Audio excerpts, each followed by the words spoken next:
But sire, I beg you, please do not make us take the middle path. Let's go north around the mountains, or south, whichever one you please. But please, do not make us go through the middle. We shall be bottlenecked. We'll have to move in single file. Alright, the Egyptians are on their way. What's the plan to stop them? Alright, Michael, take your detachment, guard the northern route. I'll take the southern route, and Michael, you've got the easy job. Just stop them getting through the middle route. Better idea. Given that it would be very, very difficult for them to break through on the middle zone, they're probably not going to go there. Therefore, we probably just shouldn't bother putting any guards on that opening. I'd say that's reasonable. I don't think they're going to go down there. Hang on a minute, guys. Can we just, like, send scouts, you know, to work out which paths the Egyptians are going to go down and then put all our forces on that path? Or at the very least know how many forces they're going to send down each path. That way we can, like, correctly distribute the troop movements. Can't do that, I'm afraid. The, scout machine is broken. Are you seriously telling me that 250,000 years of evolution and this is what the human race has amounted to? Hi! What you just witnessed was an account of a series of events that was approved by Pharaoh Thutmose III of the Egyptian Empire. Supposedly, the story goes, he was on his way to capture the city of Megiddo, and he had three options. Everybody told him that he should either go around the mountain or around the mountain but the other side, because if he went through the middle, it would be very, very difficult to break through. But for whatever reason, he chose to go straight through the middle. Had I been there, I would have advised him to send scouts down all three of the paths to scope things out, and then send part of his force down one of the paths, to draw their reserves away, and then send his main force down the other side to catch them off guard. In reality, he led his entire army straight through the middle with no planning,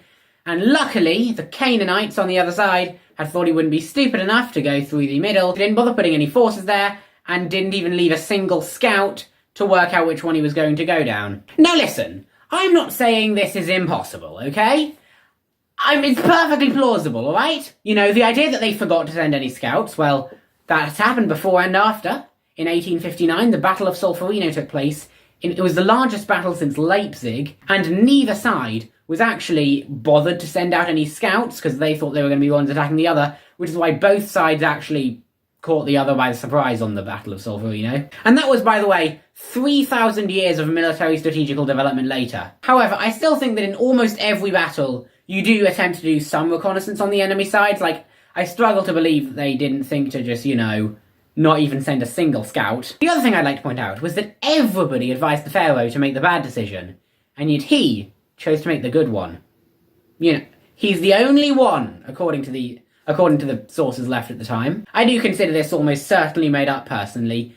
Everybody but the Pharaoh is depicted as being wrong, and the Canaanites who were defending were so unbelievably stupid I struggle to believe it. And the crazy thing is, when I first learned about the story I was like 8 or 9, and even then I was quite sceptical. So after getting through the mountain range, he was on his way to Megiddo. He fought them in a battle outside the city, and the defenders' line immediately collapsed, running away in terror, in utter fear. The gates were shut behind the city, but the survivors and some of their chariots were hoisted into the city walls using tied-together clothing. The city could have been taken then and there, however then the soldiers were so stupid that they decided to sit behind and loot the bodies, which gave the defenders a chance to escape. You'll never guess who didn't get the blame for allowing the soldiers to loot the body.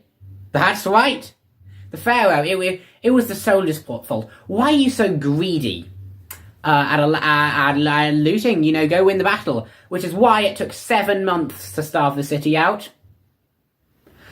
Not sure why that they couldn't just storm the city. You know, surprisingly it couldn't take 7 months.